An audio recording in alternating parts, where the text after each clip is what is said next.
අයිබෝවන් ඔබ අයිබෝ නිවුස් සමගයි එකතු වී සිටින්නේ ජපානයේ ගුන්මා ඕතා නගරයේ තදකමි ප්‍රදේශයෙන් රියානුතුරක් පිළිබඳ තොරතුරක් වාර්තා වෙනවා. ඕතා නගරයෙන් මේ රියානුතුර සිදු වෙලා තිබෙන්නේ නොවැම්බර් මාසයේ 28 වන දින. මේ රියානුතුර සිදු කොට තිබෙන්නේ ශ්‍රී ලාංකික අපේ හිතවතෙක් අතින් තමයි මේ අනතුර සිදු වෙලා තිබෙන්නේ.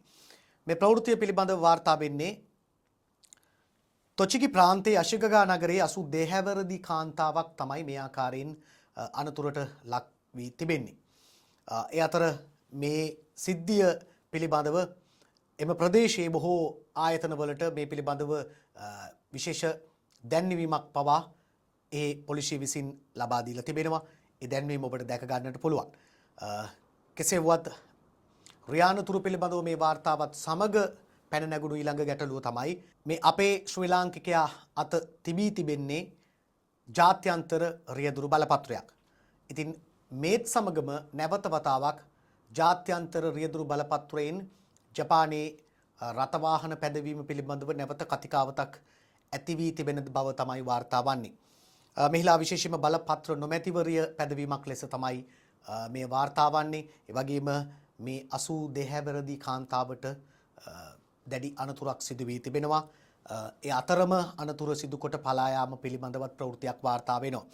මේ පිළිබඳව බොහෝමයක් ආයතනවලට මේ අදාළ ඒ දැන්වීම ලැබී තිබෙන බව ඒ ප්‍රදේශයේ බොහෝමයක් හිතවතුන් අපිව දැනුවත් කරලා තිබුණා.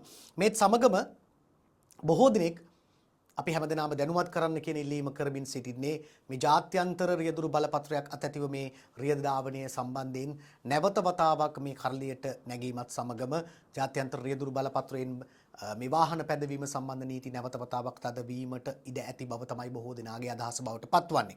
ඒ අතර විශේෂයෙන්ම විදේශිකයන් විදිහට අපි දැනගන්නට ඕනේ කාරණා කිහිපයක් දැනුවත් කරන්න කියන කාරණේ අපි මතක් කරන්න කැමති. මෙන්න මේ කාරණා විශේෂම ජාත්‍යන්තර රියදුරු බලපත්‍රයක් ගැන නිවැරදිව දැනගන්නට ඕනේ. අපි ඕනෑම කාලයක් රිය පැදවීමට හැකි කියලා තමයි අපි හිතන්නේ. නමුත් ඔබ ජපානයට ඇවිත් වසරක් කාලයක් පමණයි මේ ජාත්‍යන්තර රියදුරු බලපත්‍රයෙන් රිය ධාවනය කිරීමේ අවස්ථාව ලැබෙන්නේ.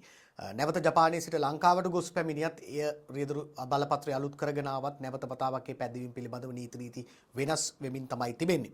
ඉතින් ඒ නිසා හැකිතරම් ඉක්මනට ජාත්‍යන්තර රියදුරු බලපත්‍රයක් අතැතිව ඉන්න කෙනෙක් නම් ඔබ ජපන් රියදුරු බලපත්‍රයක් වෙත මාරු වීම තමයි මේ මොහොතේ කළ යුත්තේ. මොකද මහා මාර්ග අනතුරුත් ඒ වගේම මෙරිය අනතුරුත් සමග සිදුවන අනිසි බලපෑම් මේ වනකොට ජපන් රජයේ විදේශිකයන් සම්බන්ධ පවතින නීති රීතිත් එක්ක දැඩි තත්වයකට පත් වෙන්නට පුළුවන්. ඉතින් ඒ නිසා මේ පුවතත් සමගම අපි බලාපොරොත්තු වෙන්නේ ඔබ ජාත්‍යන්තර රියදුරු බලපත්‍රයකින් වාහනේ පදවනවා නම් මෙය ඉක්මනින්ම නැවත ජපන් ලයිසන් එකක් බවට පත් කරගන්න කියන ඉල්ලීම තමයි අපිට කරන්න තිබෙන්නේ.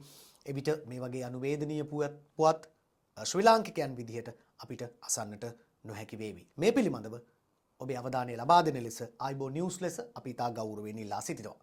ස්තුතියි.